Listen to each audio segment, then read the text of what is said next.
मणिपुर में आखिरकार बीजेपी ने घुटने टेक ही दिए। मुख्यमंत्री बीरेंद्र सिंह को मजबूरन इस्तीफा देना ही पड़ा।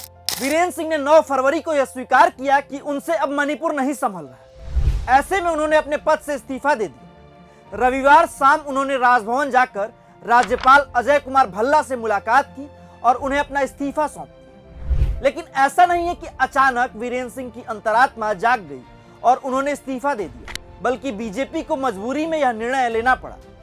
कांग्रेस ने बीजेपी को मणिपुर में ऐसा करने के लिए मजबूर कर दिया। यही वजह है कि बीरेंद्र सिंह को बलि का बकरा बनाया गया। दरअसल बीरेंद्र सिंह के खिलाफ कांग्रेस अविश्वास प्रस्ताव ला रही थी, जो हारने वाले थे क्योंकि उनके खुद के विधायक भी उनके खिलाफ हो गए। मणिपुर बीजेपी में फूट पड़ गई थी। भाजपा विधायक खुद मान रहे थे कि बीरेंद्र सिंह की नाकामी की वजह से मणिपुर पिछले 2 सालों से जल रहा है।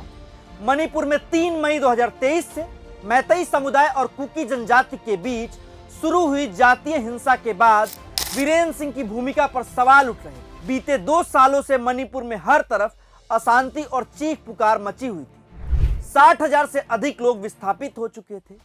50,000 से अधिक लोग रिलीफ कैंप में रहने को मजबूर थे। सैकड़ों लोगों ने अपनी जान गंवा दी थी। पूरा मणिपुर बीरेंद्र सिंह के खिलाफ था और उनके खिलाफ लगातार प्रदर्शन किए जा रहे हैं।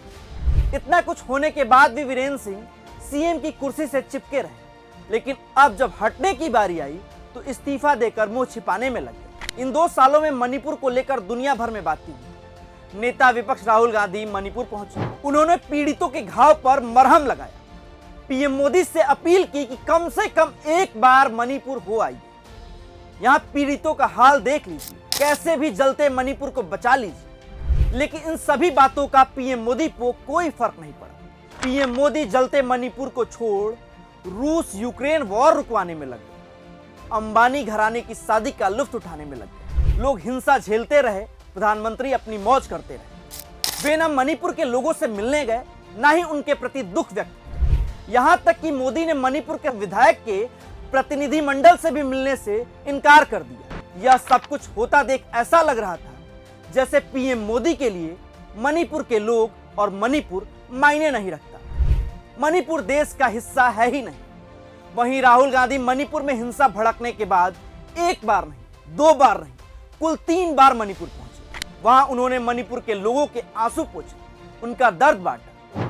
और अब बीरेंद्र सिंह के इस्तीफे पर राहुल गांधी ने कहा है कि करीब 2 साल तक बीजेपी के सीएम बीरेंद्र सिंह ने मणिपुर में बंटवारा कराया। मणिपुर में हिंसा, जानमाल के नुकसान और भारत के विचार के विनाश के बावजूद पीएम मोदी ने उन्हें सीएम बने रहने की अनुमति दी। सीएम बीरेंद्र सिंह के इस्तीफे से पता चलता है बढ़ते जन दबाव, सुप्रीम कोर्ट की जांच और कांग्रेस के अविश्वास प्रस्ताव ने फैसले पर मजबूर कर दिया। लेकिन सबसे जरूरी प्राथमिकता मणिपुर में शांति बहाल कराना और मणिपुर के लोगों को घावों को भरने के लिए काम करना है। पीएम मोदी को तुरंत मणिपुर का दौरा करना चाहिए, लोगों की बात सुननी चाहिए और अंत में सामान्य स्थिति वापस लाने की अपनी योजना बतानी चाहिए।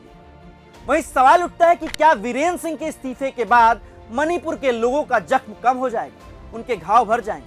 ऐसा बिल्कुल नहीं। मणिपुर में बिगड़े हालात के लिए बीरेंद्र सिंह तो जिम्मेदार हैं ही, लेकिन उतने ही जिम्मेदार केंद्रीय गृह मंत्री अमित शाह हैं। बीरेंद्र सिंह तो केवल कठपुतली है। उनके साथ साथ इस्तीफा गृह मंत्री अमित शाह को भी देना चाहिए। उन्हें भी अपनी नाकामी स्वीकार करनी चाहिए और अपना पद छोड़ना चाहिए और मणिपुर में शांति बहाल होने के लिए पीएम मोदी को अपनी योजना बतानी चाहिए।